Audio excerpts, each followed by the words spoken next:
Hello guys, आज हम class शुरू करते हैं। एनसीईआरटी बुक सीरीज हमने चला रखी है। क्लास 6 के जो ज्योग्राफी की क्लास है, आज वो कौन सी है? चैप्टर नंबर 5 की थर्ड क्लास।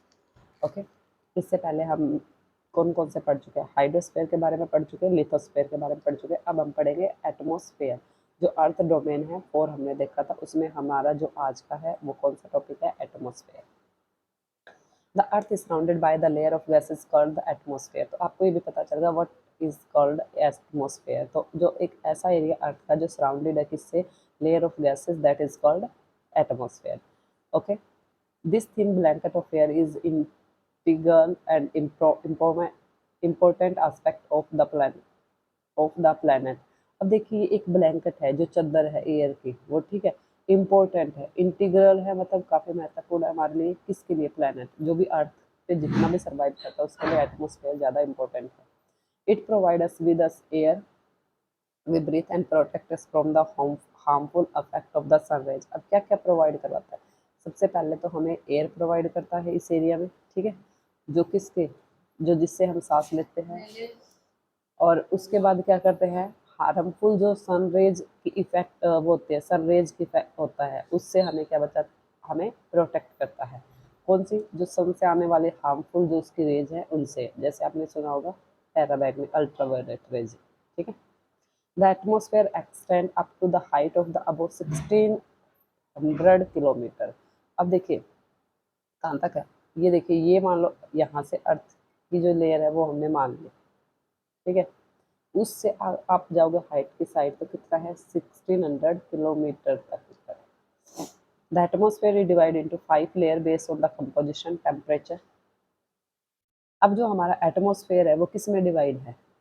वो हमारा 5 लेयर में डिवाइड है, जो उसका कंपोजिशन किस किस चीज से बनी हुई है, वहाँ का टेम्परेचर कैसा, अदर प्रॉपर्टीज।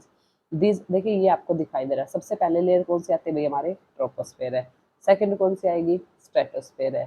फिर हमारी कौन सी? फर्स्ट ट्रोपोस्फेयर, स्ट्रेटोस्फेयर, फिर हमारी थर्ड मीजोस्फेयर, थर्मोस्फेयर, और लास्ट आपकी कौन सी है? एक्सोस्फेयर। ये देखिए, ये रहा आपका एक्सोस्फेयर। तो हर एक लेयर का अलग अलग फंक्शन होता है। Clear? The atmosphere is compose mainly in the nitrogen and oxygen. सबसे ज्यादा अगर इसमें आप देखे जाए तो कौन सी जो गैसेज है जिनका प्रोपोर्शन ज्यादा होता है, वो हमारा नाइट्रोजन और ऑक्सीजन का होता है। मैक्सिमम मैक्सिमम ये 90% है, उसको कवर कर जाते हैं।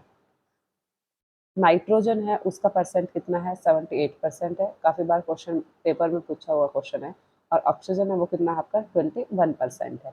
एंड अदर गैसेस लाइक है कार्बन डाइऑक्साइड है, आर्गन ऑर्गन है, and other comprise 1%। Carbon dioxide देखिए 1% से भी कम है, फिर भी इसका रोल कितना है हमारी लाइफ में, है ना। Oxygen is the breath of life while nitrogen help to the growth of living organism. अब देखिए, आपसे पूछा जाएगा ऑक्सीजन का क्या फंक्शन होता है, तो ये होते हैं breath of life.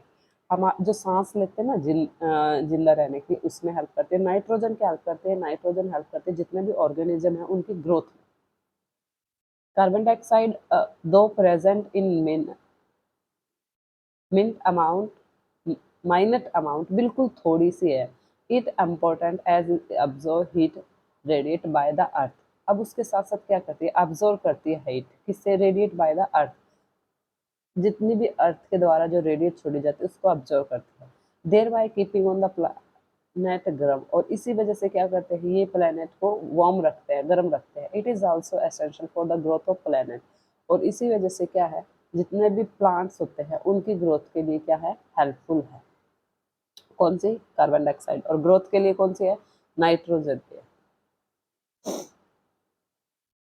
The density of the atmosphere varies with height. अब देखिए, डेंसिटी है अलग अलग, जैसे जैसे आप इसकी हाइट की साइड आप जाते जाओगे, टॉप से आप बॉटम से टॉप की साइड जाओगे, तो इसका जो एटमोसफेयर वो वेरीज करेगा, डिफरेंट करेगा, ठीक है। It is maximum at the sea level, सबसे ज्यादा होता है वो सी लेवल के पास होता है। Decrease rapidly at we go up, और जैसे जैसे हम ऊपर की साइड जाएंगे तो टेम्परेचर क्या होता है भाई? डाउन हो जाता है। You know the climber experience problem in breathing due to this decrease in the density of air. आपने देखा होगा कि जितने भी जो माउंटेनियर है, पहाड़ों पर चढ़ने वाले हैं, नीचे रहते कोई दिक्कत नहीं होती, जैसे जैसे ऊपर जाएंगे तो उनको ब्रीथिंग में दिक्कत आ जाती है। किस वजह से? क्योंकि वहाँ जो डेंसिटी है एयर की वो क्या हो जाती है? कम हो जाती है। They have to carry with their them oxygen cylinder, वो अपने साथ क्या लेते हैं? ऑक्सीजन सिलेंडर लेकर चलते हैं, है ना। एट हाई एल्टीट्यूड, ताकि किस वजह से, ताकि वो ऊंचाई पर जाने के बाद अपने आप को ब्रीथिंग करने में क्या करे, हेल्प कर सके उनके लिए वो cylinder. The temperature also decrease as we go upward, अब जैसे जैसे हम ऊपर की साइड जाएंगे तो भी टेम्परेचर भी क्या हो जाता है भाई, डिक्रीज हो जाता है। The atmosphere exert pressure on the earth, atmosphere क्या करता है, प्रेशर लगाता है अर्थ पे, और this varies from place to place, और ये अलग अलग होता है हर जगह का, मतलब ये नहीं कि सेम है, हर जगह को आपको अलग अलग देखने को मिलेगा। सम एरिया एक्सपेक्ट, कुछ एरिया वहाँ पर हाई प्रेशर होता है और सब कुछ एरिया ऐसे जहाँ पे लो प्रेशर होता है। एयर मूव हाई प्रेशर, और देखिए एयर है वो कहाँ से मूव करती है, हाई प्रेशर से कहाँ आएगी, लो प्रेशर की साइड। मान लो नीचे अगर हाई प्रेशर है तो एयर कहाँ जाएगी, ऊपर, ऊपर है तो नीचे की साइड आएगी, तो ये डायरेक्शन होती है एयर की। समझ आ गया ये क्वेश्चन, ये लाइन देखिए काफी इंपॉर्टेंट है। एयर मूव करती है high pressure to low pressure. Moving, और जितनी भी जो मूविंग एयर है उसी को क्या बोला जाता है, विंड बोला जाता है। नेक्स्ट जो डोमेन है अर्थ का, जो मोस्ट इम्पोर्टेंट है, जहाँ पर लाइफ हमारी है वो क्या है, एग्जिस्ट करती है, वो हमारा है बायोस्फीयर। ओके, नेक्स्ट देखिए, biosphere is the narrow zone of the connect between the land water and air. अब मैंने पहले भी बताया था कि बायोस्फीयर है वो आपका, ये देखिए ऐसे कनेक्ट करता है, ये आपका लिथोस्फीयर हो गया, हाइड्रोस्फीयर हो गया, एटमोस्फेयर, ये वाला जो जोन है ना वो आपका क्या कहलाएगा, बायोस्फीयर। ये नैरो जोन होता है, कनेक्टेड है तीनों से, लिथो से, हाइड्रो से, और क्या है, एटमोस्फेयर से। It is this zone that life, it is in this zone that life that is unique to this planet exists। अब देखिए एक ही छोटा सा जो जोन है ना, इसी ये यूनिक है क्योंकि यहाँ पे लाइफ क्या करती है, सर्वाइव करती है। There are several species of organism that vary in size from the microwave and bacteria of whose mammal। देखिए यहाँ पर हर एक चीज, छोटे से छोटा जीव और बड़े से बड़ा मैमल्स, वो सभी यही सर्वाइव करते हैं। All the living organism include humans are linked to each other and the to the biosphere for survive. हर एक, चाहे वो ह्यूमन भी हो, वो भी क्या करता है, दूसरे जो जितने भी ऑर्गेनिज्म है उनके साथ कनेक्ट करता है और यहाँ पर सर्वाइव करता है। The organism in the biosphere may broadly be divided into the plant kingdom and the animal kingdom। और जो organism उनको टू कैटेगरी में डिवाइड किया गया है, प्लांट किंगडम है, दूसरा कौन सा है भाई, animal kingdom. The three domain of the earth interact with each other and affect each other in some way of the other। अब देखिए तीनों की जोन है वो क्या करते हैं, एक दूसरे के साथ कनेक्ट करते हैं ना, इंटरेक्ट करते हैं।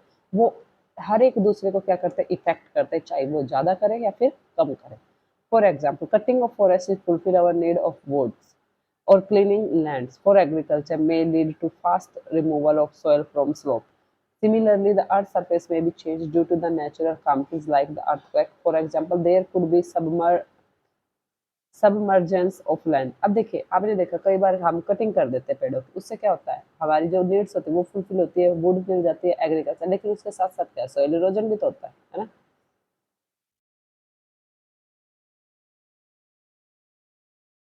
For example, there could be submerge of land as happened in the case of tsunami recently। अब देखिए सुनामी का उसमें टी आपका साइलेंट रहेगा, जापानीज वर्ड है। Part of Andaman and Nicobar island were submerge, कई बार सुनामी तो पार्ट अंडमान निकोबार का कुछ पार्ट देखिए वो सबमर्ज है, मतलब पानी में डूबा हुआ है। Discharge of waste material into lake and river make the water unsuitable for human use. कई बार हम क्या करते हैं, जब हमारी जितने भी जो रिवर्स वगैरह होती हैं उसमें जितना भी वेस्टेज है उसको डालते हैं, तो उससे क्या होता है, जो वाटर होता है वो अनसुटेबल होता है, मतलब हमारे हम डायरेक्ट उसका यूज नहीं कर सकते। एमिशन फ्रॉम इंडस्ट्री, इंडस्ट्री से निकलने वाला जितना भी वेस्ट है, थर्मल पावर प्लांट है, व्हीकल्स है, पोल्यूट का एयर, ये सभी क्या करते हैं, एयर को पोल्यूट करते हैं। Carbon dioxide is the important constituent of air, और सबसे ज्यादा इंपॉर्टेंट है वो कौन सा है भाई, कार्बन डाइऑक्साइड, ठीक है। But increase in the amount of CO2 lead to increase in global temperature. जैसे जैसे कार्बन डाइऑक्साइड की मात्रा बढ़ेगी तो उससे ग्लोबल टेम्परेचर बढ़ेगा। देखिए 1% भी नहीं है प्रॉपर, और उसके बावजूद भी इसका इतना रोल होता है, जैसे जैसे इसके अमाउंट बढ़ेगी तो ग्लोबल टेम्परेचर होगा, वैश्विक, आपने सुना होगा तापमान वृद्धि होती है उसके।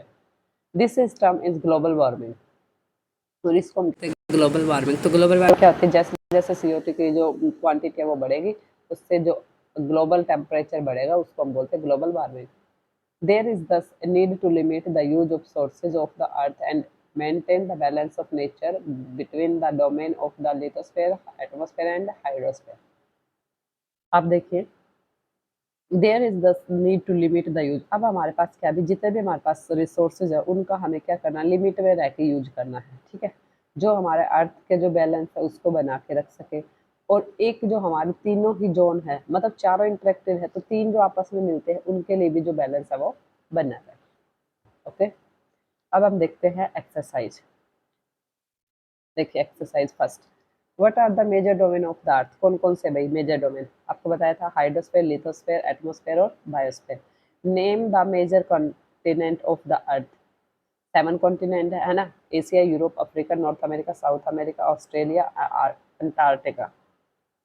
Name the 2 country that like entirely in the southern hemisphere. Southern hemisphere में कौन कौन सी कंट्री, एक तो ऑस्ट्रेलिया हो गया कम्प्लीटली, एक साउथ अमेरिका भी है, उसके साथ साथ देखो तो अंटार्कटिक, अटलांटिक जो है वो भी है। सॉरी वो तो आपका ओशन हो गया, तो दो हो गए। देखिए name the different layer of atmosphere. अभी देखा था मैं एटमॉस्फेयर 5 लेयर है, कौन कौन से भाई, सबसे पहले थर्मोस्फेयर, स्ट्रेटोस्फेयर, फिर कौन सी थी उसके बाद, लास्ट में तो आपका एक्सोस्फेयर था, मेसोस्फेयर था।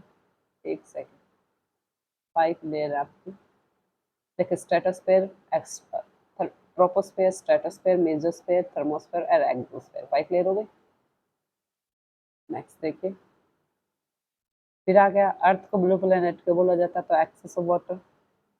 Y is northern hemisphere called the land hemisphere, because इसका मोस्टली जो पार्ट है वो कहाँ पर लाई करता है, वो नॉर्दर्न हेमिस्फीयर में लाई करता है। आगे, why is biosphere important for living organism. क्यों इंपॉर्टेंट है, क्योंकि यहाँ पर जो 3 डोमेन है वो इंटरेक्ट करते हैं, और चाहे वो कम या ज़्यादा जरूर इफेक्ट करते हैं लाइफ को। तो हमारे लिए बायोस्फीयर है वो ज़्यादा इंपॉर्टेंट होता है हर एक ऑर्गेनिज्म। क्लियर। नेक्स्ट देखिए, tick the correct. The mountain range that separate Europe and Asia. Europe और एशिया को अलग करने वाले कौन से भाई, यूराल, ठीक है, यूराल।